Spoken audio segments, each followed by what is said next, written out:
बात बात में मोदी शाह को चुनौती देने वाले अभिषेक बनर्जी चौतरफा बुरी तरीके से कैसे फंस गए और हाईकोर्ट के फैसले से पहले ईडी क्यों पहुंच गए?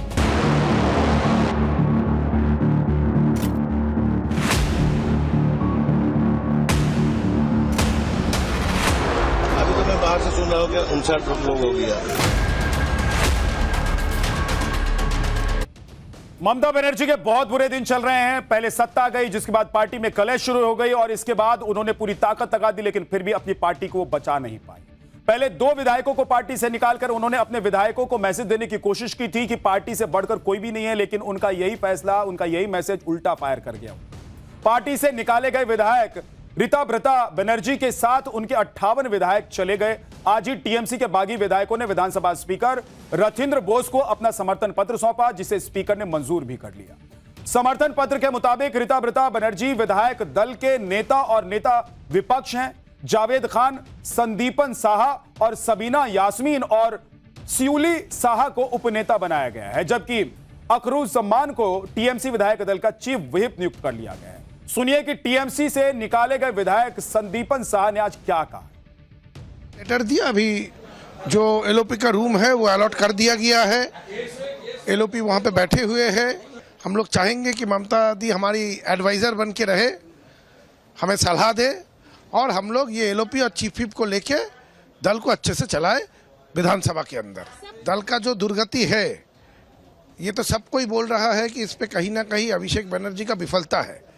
तो अगर अच्छा होने से आप उसका श्रेय लेते हो तो खराब होने से भी उसका जिम्मेदारी लेना पड़ता है। कमाल है बॉस। आप सोचिए कि जिस ममता बनर्जी के कहने पर ये उठते थे, बैठते थे, चलते थे, उस ममता बनर्जी के लिए अब यही लोग, यही नेता कह रहे हैं कि भाई सलाहकार समिति में आ जाइए, वहां से सलाह दीजिए, पार्टी को तो हम चला लेंगे। क्यों? क्योंकि इन लोगों ने भी 15 साल तक झेला है। भले इस सत्ता में थे लेकिन झेल रहे थे, बर्दाश्त कर रहे थे, एटीट्यूड बर्दाश्त कर रहे थे। इन लोगों के साथ जो किया जा रहा था वो सब बर्दाश्त कर, तभी ना टूट गए जी, नहीं तो क्यों टूट जाएंगे। अब सोचिए कि जिस पार्टी में 15-15 साल तक विधायक रहे, मंत्री रहे, मलाई खाई, उस पार्टी के साथ ऐसा करेंगे तो अगर धुआं उठाए तो आग लगी होगी ना। टीएमसी के बागी विधायकों के विलन अभिषेक बनर्जी, आप देखिए कि बागी गुट ने अपने पत्र में ममता बनर्जी को अभी भी पार्टी अध्यक्ष बताया है, लेकिन अभिषेक बनर्जी का नेतृत्व और विधायक दल से जुड़े फैसलों को मानने से इनकार कर। नेता विपक्ष बनने के बाद ऋताभृता बनर्जी ने कहा है कि हम सब टीएमसी के विधायक हैं, हमारी नेता ममता बनर्जी हैं, हम उनसे राय लें। लेकिन अभिषेक बनर्जी का विधानसभा के साथ या फिर बंगाल की जनता के साथ कोई नाता नहीं है। अभिषेक बनर्जी की विधानसभा में कोई भूमिका ही नहीं रहेगी। उनके साथ हमारी पार्टी का भी कोई संबंध नहीं है, उनका बंगाल की जनता का भी कोई संबंध नहीं है। अगर संबंध होता तो वो 26 दिनों तक छिपे नहीं रहते। इसके साथ ही उन्होंने साफ कर दिया कि विधानसभा के अंदर और बाहर सरकार का विरोध करेंगे, लेकिन अगर सरकार कुछ अच्छा करती है तो तारीफ भी की जाएगी। विधानसभा में नेता विपक्ष बनने के बाद ऋताभृता बनर्जी ने साफ कर दिया कि उनका विरोध अभिषेक बनर्जी को लेकर ही शुरू हुआ था और अभी तक है। सुनिए एक बार कि उन्होंने क्या। अभिषेक बनर्जी का कोई भूमिका ही नहीं रहेगी, उनका साथ ये हमारा लेजिस्लेटिव पार्टी का कोई संबंध ही नहीं है, उनके साथ आवाम का भी कोई संबंध नहीं है, दूर दूर तक बंगाल का आवाम का कोई संबंध नहीं है। अगर संबंध होता तो 26 दिन छुपे नहीं रहते थे, निकल कर आते थे। जैसे चोरों को पीटा जाता है ऐसा पीटा गया। ममता बनर्जी का सवाल है, हम लोग मानते हैं कि Mamata Banerjee is a very tall leader और हमारा लेजिस्लेटिव पार्टी का उनसे आवेदन रहेगा कि हमारा चीफ एडवाइजर के तहत हम लोगों का मार्गदर्शन करते रहें। टीएमसी के पूर्व प्रवक्ता रिजू दत्ता ने भी अभिषेक बनर्जी की लीडरशिप पर सवाल उठाया। उन्होंने कहा है कि एक नई तृणमूल आकार ले रही है और ऋताभृता बनर्जी को नेता प्रतिपक्ष बनाया गया है। तृणमूल के 64 विजयी विधायकों ने घोषणा की है कि वो ममता बनर्जी को अपना नेता स्वीकार करते हैं, लेकिन अभिषेक बनर्जी को स्वीकार नहीं करते। अभिषेक बनर्जी को लेकर पार्टी के अंदर कई साल से विरोध की लहर थी, लेकिन ममता बनर्जी के प्रोटेक्शन की वजह से अभिषेक बनर्जी के खिलाफ कोई भी कुछ बोलने की हिम्मत नहीं जुटा पा रहा। आप देखिए कि अभिषेक बनर्जी को लेकर क्यों विरोध हो रहा है। दावा किया जा रहा है कि अभिषेक बनर्जी ही 2019 की लोकसभा हार के बाद राजनीतिक सलाहकार फर्म आईपैक को पार्टी में लाए और विधायकों और स्थानीय नेताओं का आरोप है कि आईपैक ने पार्टी का कॉर्पोरेट अपहरण कर लिया। जमीनी कार्यकर्ताओं और स्थानीय नेताओं को दरकिनार कर दिया गया। टॉप डाउन स्ट्रेटेजी थोप दी गई उन पर।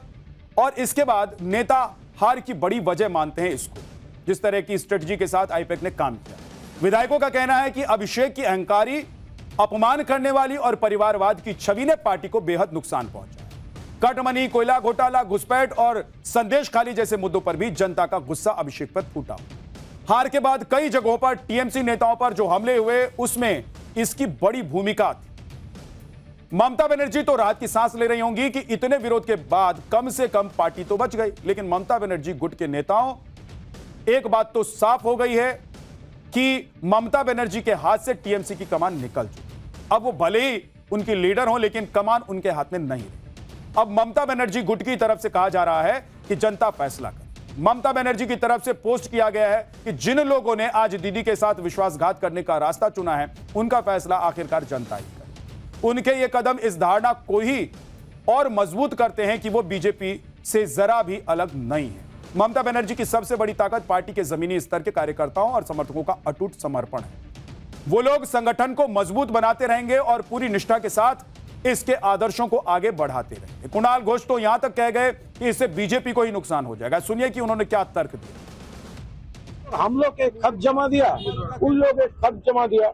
ऐसा बहुत सारा एमएलए है कि जिसका साइन हमारा खत में भी है, उनका खत में भी है, तो दिया, दो खत जमा किया। बाकी जो पार्लियामेंट्री लीगलिटी ये सब देखना पड़ेगा, पार्टी जो डिसीजन लेगा वही होगा। लेकिन यही है जो लोग ये कर रहे हैं वो कोई इंडिपेंडेंट कैंडिडेट नहीं था। ममता बनर्जी का कैंडिडेट था, सिंबल का कैंडिडेट था, पार्टी कैंडिडेट था।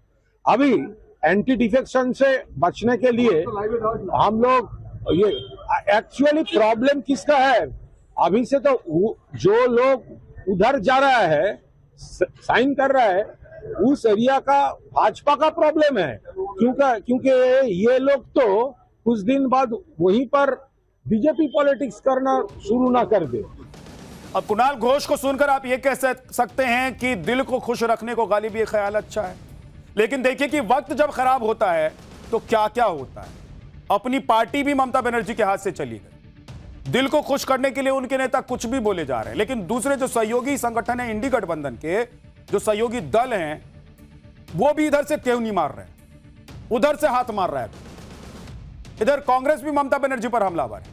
कांग्रेस नेता अधीर रंजन चौधरी ने कहा है कि ममता बनर्जी ने जो हमारे साथ किया वही अब उनके साथ हो रहा है। सुनिए उन्होंने क्या कह दिया। ममता बनर्जी जिस खेल में बार बार कांग्रेस पार्टी को तोड़ने की कोशिश कर रही थी और किए भी थे, वो एक ही खेला खेले जा रहे हैं। एक ही खेल जो खेलने में ममता बनर्जी माहिर थी, आज वो खुद देख रहे हैं कि बीजेपी वो खेल खेलने में उससे ज्यादा माहिर। वक्त की बात है, यही जब साथ में चुनाव लड़ते हैं तो एक दूसरे की तारीफ करते नहीं थकते हैं। अभी ममता बनर्जी का वक्त खराब हुआ है तो देखिए कि लपेटने से भी बाज नहीं आ रहे हैं। अभिषेक बनर्जी को लेकर टीएमसी में दो फाड़ हो। इधर अभिषेक बनर्जी की मुश्किलें बढ़ती जा रही हैं, उधर फर्जी साइन मामले में सीआईडी ने जांच शुरू कर दी और आज ईडी की टीम अभिषेक बनर्जी के घर भी पहुंच गई। बताया जा रहा है कि प्राथमिक शिक्षा भर्ती घोटाले के मामले में ईडी की टीम पहुंची हुई थी और ईडी की टीम ने अभिषेक बनर्जी को इस मामले में समन सौंपा है और 15 जून को पूछताछ में शामिल होने के लिए बुला भी लिया है। तो मुश्किलें चारों तरफ से बढ़ी हुई हैं, टीएमसी की, ममता बनर्जी की और अभिषेक बनर्जी। मतलब अपने भी अब साथ नहीं दे रहे हैं, हालत ये हो गई।